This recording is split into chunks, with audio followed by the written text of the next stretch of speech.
नमो भगवते वासुदेवाय। ओम नमो भगवते वासुदेवाय। Hare Krishna. Reading from Srimad Bhagavatam, Canto number 9, chapter number 11, and the text number 21 and 22. यस्यामलं नृपसदहसु यशोधुनापि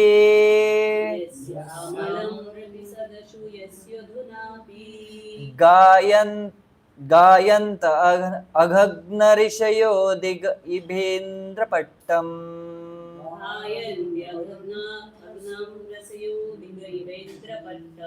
तं नाकपालवसुपालकिरीटजुष्ट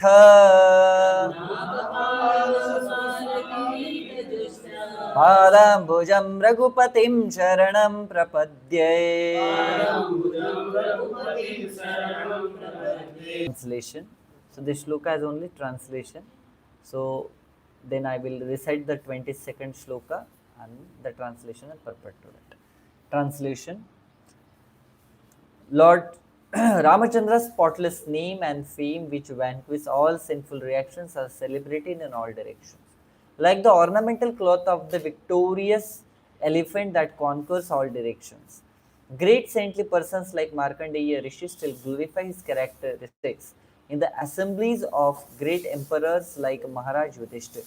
Similarly, all the saintly kings and all the demigods, including Lord Shiva and Lord Brahma, worship the Lord by bowing down with their helmets. Let me offer my obeisances onto his lotus feet. Text number 21. स यः पृष्ठो भिदृष्टो वा संविष्टो नहीं नहीं नहीं मैं अकेला ही बोलूंगा उससे ठीक है स यै पृष्ठो भिदृष्टो वा संविष्टो अनुगतोऽपि वा कौसलास्ते ययुस्थानं यत्र गच्छन्ति योगिनः. Translation and purport for this. Lord Ramchandra returned to his abode to the Bhakti Yogis to which Bhakti Yogis are promoted. This is the place to which all inhabitants of Ayodhya went after they served the Lord in his manifest pastimes by offering him obeisances, touching his lotus feet, fully observing him as a father-like king, sitting or lying down with him like equals, or just accompanying him. Purport. Lord says in Bhagavad Gita 4.9, Janma karmascha me divyam evam vyovite tatvatah tyaktva deham punarjanma neti mamiti swarjuna. One who knows the transcendental nature of appearance and activities does not, upon leaving the body, take his birth again in this material world, but attains my eternal abode, O Arjun. Here this is confirmed. All the inhabitants of Ayodhya who saw Lord Ramachandra as citizens, served him as servants, sat and talked with him as friends, or were somehow or other present during his reign, went back home, back to Godhead.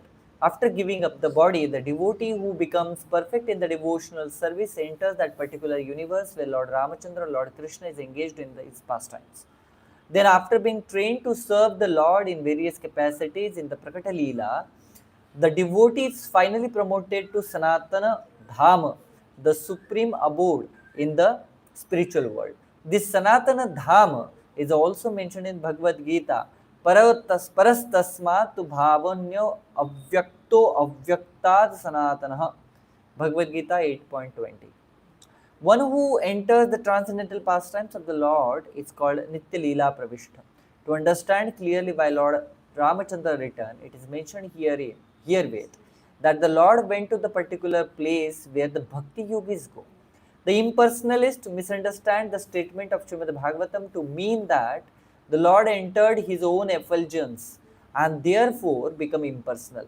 But the Lord is a person and his devotees are persons. Indeed, the living entities like the Lord were persons in the past, they are persons in the present, and they will continue to be persons even after giving up this body. This is also confirmed in Bhagavad Gita. Hare Krishna.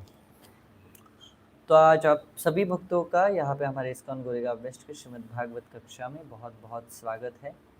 और एक बहुत सुंदर, महत्वपूर्ण, auspicious, मंगलकारी, important day है, वो है भगवान श्री रामचंद्र जी का अपीयरेंस डे। बोलो श्री भगवान रामचंद्र की जय। सीता राम लक्ष्मण हनुमान जी की जय। ताई गौर प्रेमानंदे। से बहुत सुंदर सा दिन है जहाँ पे मर्यादा पुरुषोत्तम भगवान श्री रामचंद्र ने कुछ लाखों साल पहले इस धरातल के ऊपर अपने चरण कमल रख के इस धरातल को, इस पृथ्वी को पूरा पावन किया हुआ था। विशेष करके यहाँ पे अभी जितने भी जूम पे भक्त है और मेरे सामने बैठे हुए भक्त है, उनसे मेरा एक निवेदन है कि एक्चुअली लेक्चर जो स्टार्ट किया है वो 8:10 को चालू किया है, 8:11 हो चुके, और क्योंकि भगवान की सेवा 8:30 को होती है भोग की, तो मुझे कंपलसरी उसको समाप्त करना पड़ता है। तो मैं आपसे निवेदन करूंगा कि अगर हम 8:30 to 8:45 हम ब्रेक लेंगे, फिर 8:45 से आगे हम श्री राम कथा अगर कंटिन्यू कर सकते हैं। वैसे भी आप सभी लोगों का फास्टिंग रहेगा, प्रसाद लेने वाले नहीं रहेंगे, सैटरडे है, छुट्टी है, किसी को काम पे भी नहीं जाना होगा, और माता जी वैसे भी गार्लैंड बनाते हुए 11 साढ़े 11 तक बैठते हैं। तो इससे अच्छा मौका क्या है कि हम साधारण 11 साढ़े 11 तक राम कथा कंटिन्यू कर सकते हैं, क्योंकि विग्रहों की सेवा चलती रहेगी, बाकी सारा प्रसाद वगैरह चलता रहेगा, परंतु कलयुग का जो युग धर्म है वो है हरिनाम और हरि कथा। तो जितना इस जगह पे जितना हम हरि कथा करेंगे उतने भगवान हमसे खुश होते हैं, क्योंकि उनको खुद को अपने ग्लोरी सुनना बहुत पसंद है। इस दुनिया में कौन है ऐसा व्यक्ति जिसको अपने खुद की ग्लोरी सुनना पसंद नहीं आता है, डिवोटी छोड़ के। अच्छा लगता है ना कोई सामने वाला अगर हमारी स्तुति करे तो। भले भक्ति सिद्धांत सरस्वती ठाकुर बोले हुए हैं, जड़ेर प्रतिष्ठा शुकरेर विष्ठा। अगर कोई व्यक्ति आपको आके ग्लोरीफाई कर रहा है, आपकी स्तुति कर रहा है, तो ऐसे समझ लेने का कि सुअर रहता है, सुअर की विष्ठा वो आपके मुख में डाल रहा है।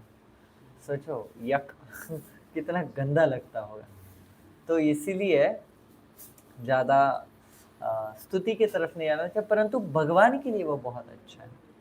अगर भगवान अपने स्तुति सुनते हैं तो वो अच्छा रहता है। भगवान कृष्ण ने अपनी जब द्वारका में स्तुति या सुनना चालू किया था, उनको जगन्नाथ जी के रूप में वो परावर्तित हो गए थे।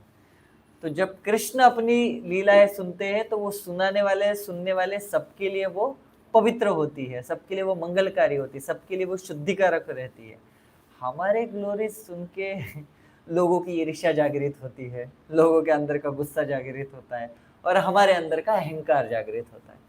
तो इसलिए भगवान के और हमारे बीच में बहुत अंतर है, और भगवान की स्तुतियाँ सुनना और हमारी स्तुति सुनना, इसमें जमीन आसमान का फर्क है। तो मैं आशा करता हूँ कि जितने जूम पे भी भक्त है वो 8:45 के बाद मुझे वापस दिखेंगे जूम के ऊपर। अगर किसी को कोई कार्य नहीं है विशेष और महत्वपूर्ण तो डेफिनेटली मैं समझ सकता हूँ, अन्यथा हम थोड़ा राम कथा करेंगे। कल तो होने ही वाली है, जब शाम को हमारा प्रोग्राम शुरुआत होगा। मोस्टली सुंदर चैतन्य प्रभु आएंगे राम कथा करने के लिए, तो देखते हैं आगे। तो कल हमारा 6:30 से प्रोग्राम स्टार्ट होगा, कीर्तन होगा, गौरारती होगी, भजन होंगे, प्रवचन होगा, ड्रामा होगा, प्रसाद होगा और भक्तों का आनंद होगा। गौरारती 6:30 बजे। तो भगवान श्री रामचंद्र का यहाँ पे एक वर्णन आता है कि उनके नेम एंड फेम ये स्पॉटलेस है। मतलब भगवान श्री रामचंद्र ने आज तक जितने भी कार्य किए हुए हैं उनके ऊपर कोई भी एक भी लांछन लगा नहीं सकता, इतने आदर्शवादी थे वो। अच्छा रहेगा एक्चुअली, वहां तक बोलना पड़ रहा है ना मुझे।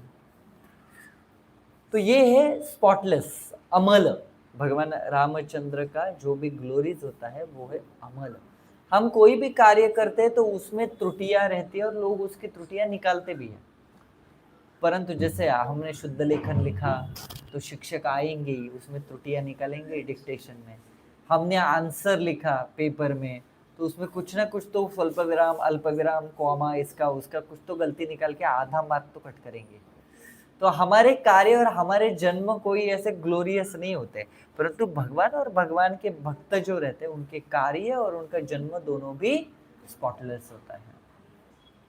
विशेषतः ऐसा बोला जाता है इस भौतिक जगत में, before understanding the sweetness of the Lord one should understand the greatness of the Lord. भगवान की माधुर्य लीला और मधुरता सुनने से पहले हम लोगों ने भगवान की महानता सुननी चाहिए, क्योंकि अगर हम लोगों ने महानता नहीं सुनी भगवान की, केवल मधुरता में गए, हाय कृष्ण तो ऐसे ही है, कृष्ण तो वैसे ही है, राम तो ऐसे है, मेरे राम मेरे लल्ला, you know, this is my favorite way to just hammer sentimental things actually. So ऐसे टाइम पे क्या होता है, हम केवल सेंटिमेंटल फूल्स बन के रहते हैं, परंतु जब भगवान की महानता हम देखते हैं, भगवान की महानता हम सुनते हैं और उसके ऊपर कार्य करते हैं, तब उसके वजह से शास्त्र के हिसाब से सुनते हैं, तो भगवान की महानता पता होती है, और महानता पता होने के बाद जो मधुरता है उसको हम इजीली डाइजेस्ट कर पाते हैं अपने जीवन में।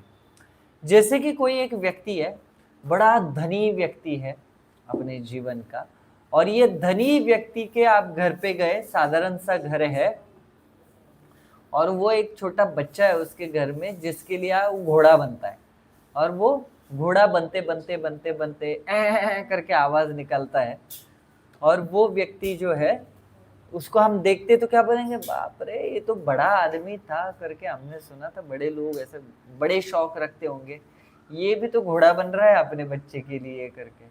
तो हम क्या करते, जज कर देते ऐसे व्यक्ति को। परंतु जब ऐसे व्यक्ति के ग्लोरीज पता चलते कि वो कितना बड़ा बड़ा कार्य करता है, तब हमारे हृदय में उसके प्रति का आदर पैदा होता है।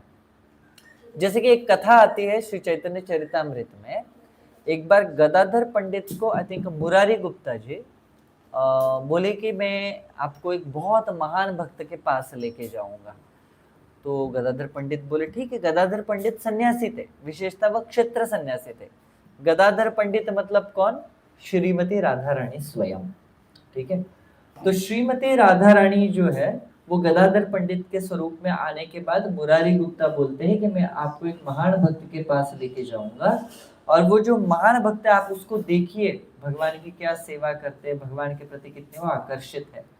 तो गदाधर पंडित जब इस व्यक्ति के सामने जाते तब देखते हैं वो कि व्यक्ति ऊंचे सोने के सिंहासन पे बैठा हुआ है, और एक साइड से उसको चामर डुलाई जा रही है, एक साइड से व्यजन डुलाया जा रहा है, एक साइड से उसको मिरर दिखाई दे रहा है, भरजरी कपड़े पहने हुए हैं, गोल्ड का सब ज्वेलरी पहना हुआ है उसने, एकदम मखमली सिल्क के कपड़े पहने हुए, मुंह में पान चबा रहा है, और जब बातें कर रहा है तो एकदम ऐश में बैठा है, बातें करते वक्त मिरर में अपने आप को देख रहा है। तो बोलते अरे आप मुरारी गुप्ता, आप बोले आप बड़े एक अच्छे भक्त, शुद्ध भक्त को हमें मिलवाने के लिए लेके आने वाले हो, ये कौन सा व्यक्ति आपने मिलवाया मुझे, ये तो पूरा भौतिक इंद्रिय तृप्ति में अटका हुआ है ये व्यक्ति, और इसको आप बोल रहे कि शुद्ध भक्त है। मुरारी गुप्ता बोलते रुको मैं आपको एक बात बताता हूँ। और मुरारी गुप्ता ने क्या चालू किया उस समय, भगवान का ग्लोरिफिकेशन चालू किया, भगवान की स्तुतियां गाना चालू किया। और जैसे ही मुरारी गुप्ता ने वो स्तुतियां गाना चालू कर दिया, ये जो व्यक्ति सिंहासन के ऊपर बैठे हुए थे वो व्यक्ति अष्ट सात्विक विकार में चले गए, उनके रोमांच खड़े होने लगे, आंखों से उनका पानी आने लगा, और उसके बाद वो जमीन पे लोट मोट होने लगे। जो उनके सुंदर से बाल बने हुए थे, मुकुट उन्होंने पहना हुआ था, ज्वेलरी पहनी हुई थी, वो सब टूट के इधर उधर बिखरने लगे, वो जमीन के ऊपर गोल गोल गोल गोल घूमने लगे, और कृष्ण के प्रेम में वो रोने लगे। तब गदाधर पंडित को पता चला ये व्यक्ति कोई साधारण सा व्यक्ति है नहीं, ये व्यक्ति भगवान का सही में शुद्ध भक्त है, कि केवल भगवान का नाम मात्र लेने से ये व्यक्ति के अंदर अष्ट सात्विक विकार आ गए। और गदाधर पंडित बोले इन व्यक्ति का मैंने तो अपराध किया है, क्योंकि मैंने इनको एक्सटर्नली देख के, बाहरी रूप से देख के मैंने इनको जज किया है। और वो व्यक्ति थे पुंडरीक विद्यानिधि।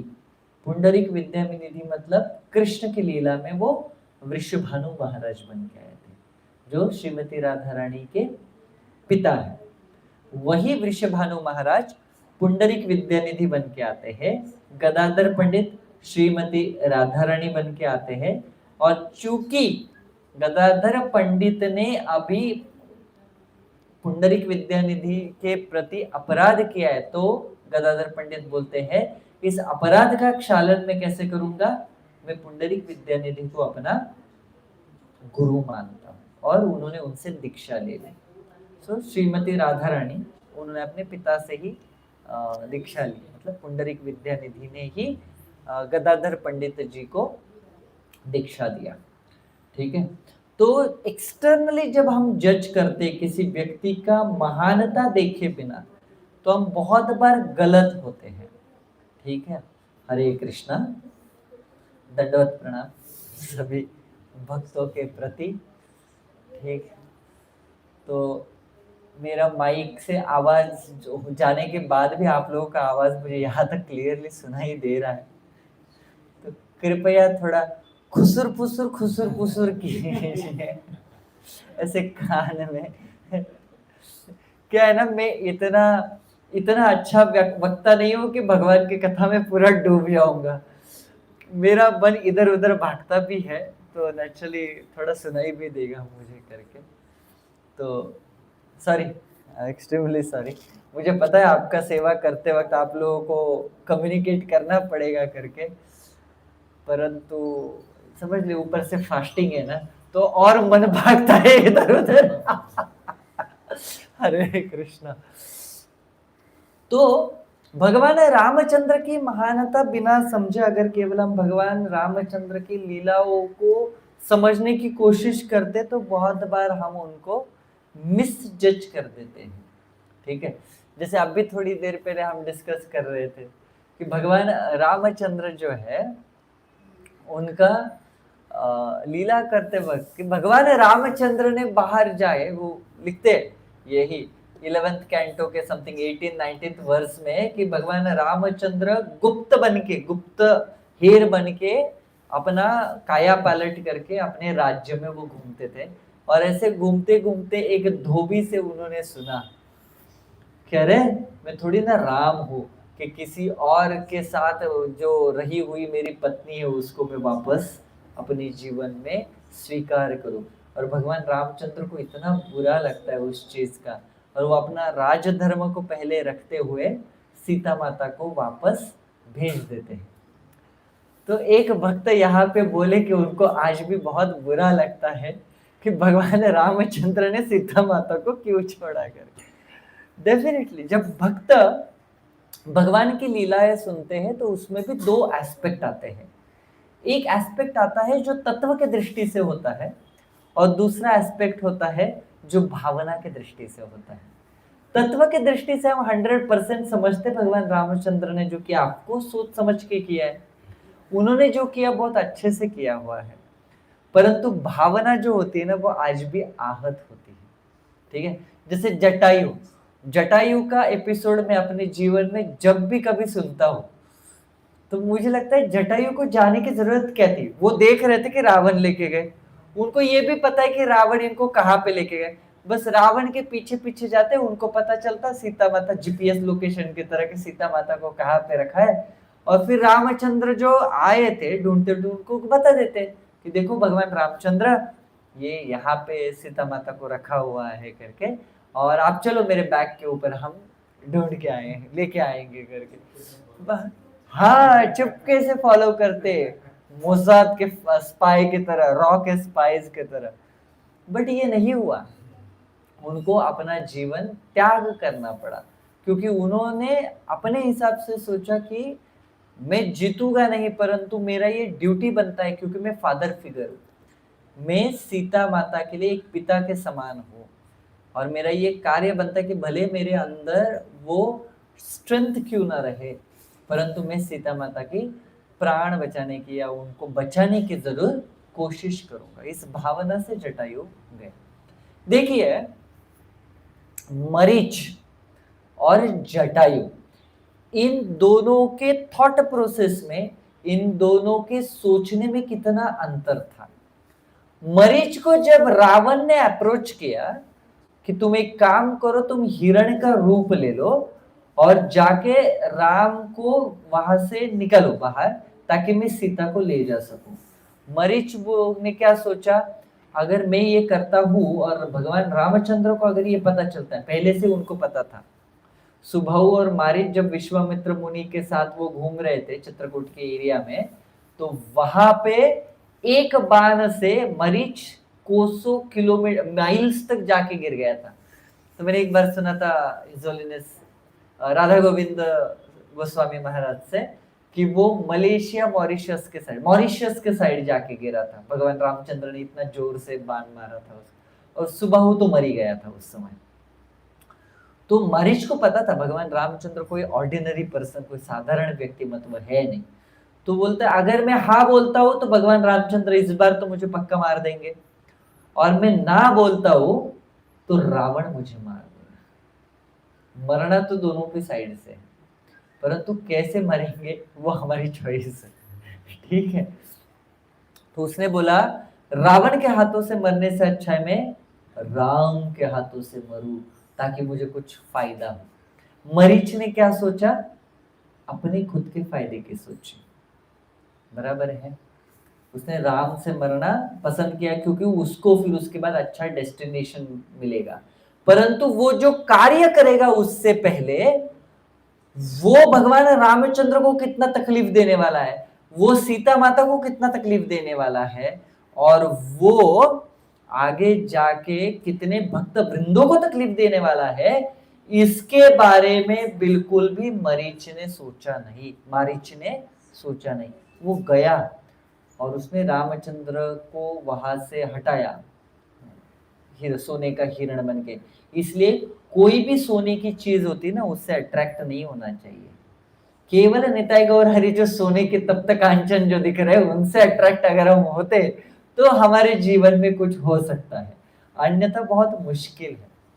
तो मारीच का ये इशू था कि उसने अपने सेल्फिशनेस को देखा, उसने अपने स्वार्थ को देखा, और उसकी वजह से भगवान रामचंद्र जो है वो बहुत तकलीफ में आए। ऑफ कोर्स वो हम बोल सकते हैं कि हायर तत्व के दृष्टि से देखा जाए तो भगवान रामचंद्र ने ही ऑर्केस्ट्रेटेड किया था ये, वो तो भगवान है, उनको ऑलरेडी पता था, उन्होंने इनको अंदर से स्फूर्ति दी थी।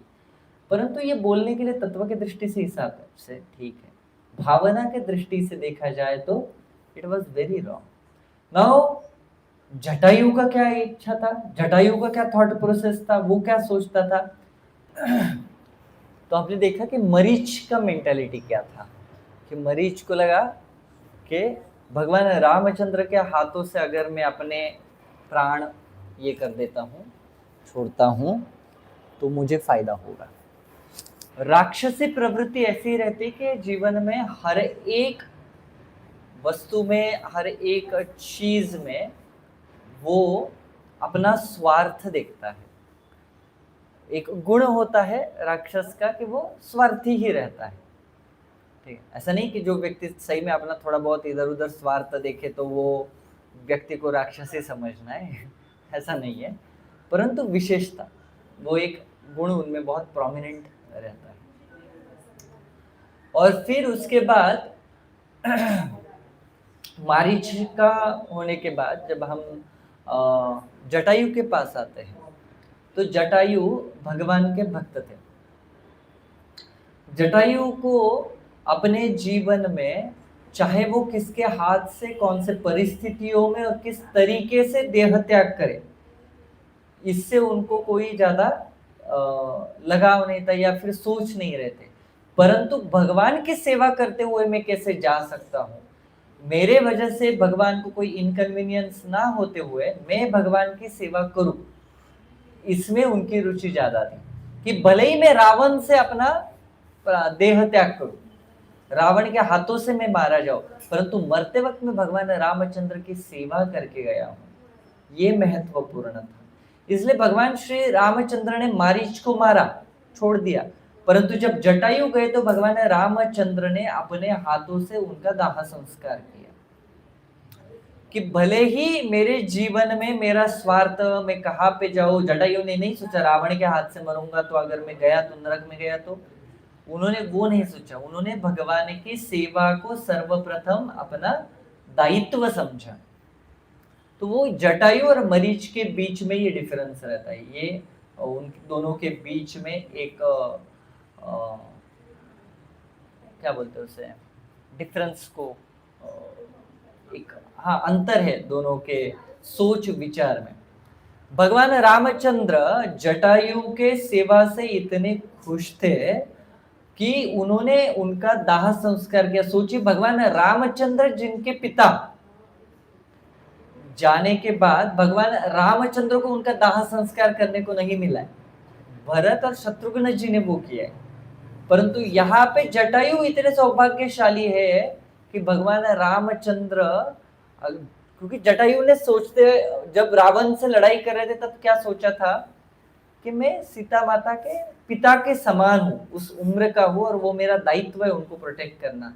तो भगवान रामचंद्र ने भी वही बेटे के दायित्व के हिसाब से जटायु का दाह संस्कार किया। तो नेहा विक्रमणाश्वस्ति प्रत्यवायो न विद्यते स्वल्पमपि अस्य धर्मस्य त्रायते महतो भयात्। भले ही भगवान रामचंद्र ने जटायु का देह जो है वो एक तरीके से देखा जाए तो भगवान की सेवा में उन्होंने त्याग कर दिया जटायु ने, परंतु जो उनको आध्यात्मिक जगत मिला, जो इटर्नल सनातन धाम उनको मिला है, वो बाकी किसी के जीवन में था नहीं, किसी के भाग्य में लिखा हुआ नहीं था। तो इसलिए भगवान बोलते कि थोड़ा मात्रा सेवा भी अगर करते तो उस व्यक्ति को मैं बहुत बड़ा अवार्ड दे देता हूँ, बहुत बड़ा बख्शीश दे देता हूँ। तो ये भगवान रामचंद्र की महिमा है। एक बार सीता माता भगवान रामचंद्र को पूछ रहे थे कि भगवान राम, आप किसको अपने आप को पूर्णतः दे देते हो, समर्पित कर देते हो? तो भगवान राम बोलते हैं, कोई भी ऐसा व्यक्ति, ऐसा जीवात्मा जो अपने जीवन में केवल एक बार भी क्यों ना हो ये बोले सच्चे हृदय से कि भगवान मैं आपका हूं, मैं उसका बन जाता हूं, मैं अपने आप को उसे दे देता हूं। तो इस तरीके से भगवान भक्तों के साथ आदान प्रदान करते हैं, भक्तों के साथ उनका नित्य लीला चलता रहता है। तो श्रीमद् भागवतम में ही जो शुकदेव गोस्वामी और परीक्षित महाराज इन्होंने जो वर्णन किया है लीलाओं का, वही लीलाओं का वर्णन हम थोड़ा थोड़ा करके देखेंगे, देखते हम कहाँ तक जा सकते हैं। और हाँ, मैं कब तक बोल सकता हूँ और आप कब तक सुन सकते हैं, इस हिसाब से हम चलेंगे, ठीक है? अन्यथा कल से अटेंडेंस कम हो जाएगी। श्रीमद् भागवत वो साल भर का एक साथ ही ले लिया है पूरा क्लास। हरे कृष्ण। ओके, श्लोका नंबर 4 से चालू करेंगे हम। 9, 10, 4, 9वां अध्याय, 10वां श्लोक, 10वां चैप्टर और 4th श्लोका है। तो आपको बोलने की जरूरत नहीं है, आप केवल सुनिएगा जो मैं बोल रहा हूँ। गुणर्थे तक्त राज्यो, एक मिनट, गुणर्थ तक्त राज्यो व्यचरद अनुवनम पद्यम पद्यम प्रियाय। नहीं, मुझसे मीटर नहीं बैठ रहा इसका। गुरुवर्थे तक्त राज्यो 9, 10, 4, ठीक है, I will say it in normal. गुणर्थे तक्त राज्यो व्यचरद अनुवनम पद्य पद्याम प्रियाय पाणे स्पर्शाक्षमाभ्याम मृजित पथरुजो यो हरिन्द्रानुभाजाभ्याम वैराप्युच्छूर्पनख्याम प्रिय विरह ऋषिरोपित भ्रुविजृम्भत् त्रस्ताद्भिर्बद्ध सेतुं खलद वहनः कौसलेन्द्रोवतन्नाः। To keep the promises of his father intact, Lord Ramachandra immediately gave up the position of king and, accompanied by his wife Mother Sita, wandered from one forest to another on his lotus feet, which were so delicate that they were unable to bear even the touch of Mother Sita's palms. The Lord was also accompanied by Hanuman on by another monkey Sugriva, king of the monkeys, and by his own younger brother Lord Lakshman, both of whom gave him relief from the fatigue of wandering in the forest. Having cut off the nose and ears of Shurpanakha, thus disfiguring her, the Lord was separated from Mother Sita. He therefore became angry, moving his eyebrows and thus frightening the ocean, who then allowed the Lord Ram to construct a bridge to cross the ocean. Subsequently, the Lord entered the kingdom of Ravan to kill him, like a fire devouring a forest. May that Supreme Lord Ramachandra give us all protection. Hare Krishna. So सर्वप्रथम यहाँ पे लिखा है, अपने पिताजी के वचनों का पालन करने के लिए उन्होंने अपने राज पद का भी त्याग कर दिया भगवान रामचंद्र ने, इसलिए उनको आर्य वचसा बोला जाता है। बोलते ना, रघुकुल रीत सदा चली आए, प्राण जाए पर वचन न जाए, राम सिया राम सिया राम। हरे कृष्ण। तो actually it is a good practice, even regular days में भी श्रील प्रभुपाद का लेक्चर सुनते हुए if we do the duties ना, वो एक मूड अच्छा रहता है और बनता भी है करके। हरे कृष्ण। तो भगवान रामचंद्र अपने केवल पिताजी के वचनों का पालन करने के लिए वहां से चले गए। अब सोचिए, हम लोग बोलते हैं, सभी लोग कलयुग के अभी जो भारत में जन्मे हैं, कि राम राज्य आना चाहिए। राम राज्य क्या आना चाहिए? राम राज्य आना चाहिए। भले रामचंद्र के आदर्शों का कौन ये करता है, मुझे बताइए, पालन कौन करता है? हम में से कितने लोग हैं जो हमारे पिताजी अगर हमें बोल दे कि मेरे प्रॉपर्टी में से तुझे 1 फुटी कौड़ी नहीं दूंगा, तो हम में से कितने लोग हैं कि नहीं, मैं अपना खुद से बनाऊंगा महल, एक महल हो सपनों का। ऐसे कितने लोग बोलेंगे? एक्चुअली कोई नहीं बोलेगा। तो थोड़ा तो दे दो, मेरा हक है, कोर्ट में चले जाएंगे। हाँ, इक्वल राइट्स, राइट। तो हक बनता ही है पिताजी के, इसके ऊपर हम अजगर की तरह बैठे हुए रहते हैं हमेशा, बराबर है। तो बहुत मुश्किल होता है अपने हिस्से का कोई भी चीज किसी को देना। अपने हिस्से के 2 गुलाब जाम 4 गुलाब जाम किसी को देना, दे सकते हैं, परंतु दिल में लगता है ना कि देना पड़ा, थोड़ा एक तो टेस्ट कर पाता मैं। मोर रिलेवेंट में बताऊं, अपने हिस्से के फूल किसी और को देना। सॉरी, यहाँ का मैं आया नहीं, लेकिन मैंने बाकी मंदिरों में देखे, 25 साल से देख ही रहा हूँ मैं ये सब चीजें। तो कितना मुश्किल होता है, नहीं ये मैंने इसके लिए रखा था, मैंने उसके लिए रखा हुआ था करके, राइट। तो it becomes so difficult, right. तो it's a practical, it's nothing less और ये, but it really happens with a living entity. एक जीवात्मा के साथ हमेशा ये होता ही है। जिस चीज को वो अपना मानता है या जिस चीज से उसको अपना लेना देना है, वो उसको छोड़ नहीं पाता है कभी भी। इसलिए तो धृतराष्ट्र कभी दुर्योधन को छोड़ नहीं पाया। दुर्योधन ने इतने सारे कुकर्म किए, या मुंबई भाषा में बोला जाए तो कांड किए उसने इतने सारे, परंतु धृतराष्ट्र छोड़ नहीं पाया दुर्योधन को। इतने सारे लोग उनको बोले कि छोड़ो छोड़ो छोड़ो, परंतु दुर्योधन को वो छोड़ नहीं पाया। केवल मोह और आसक्ति के वजह से वो छोड़ नहीं पाए थे।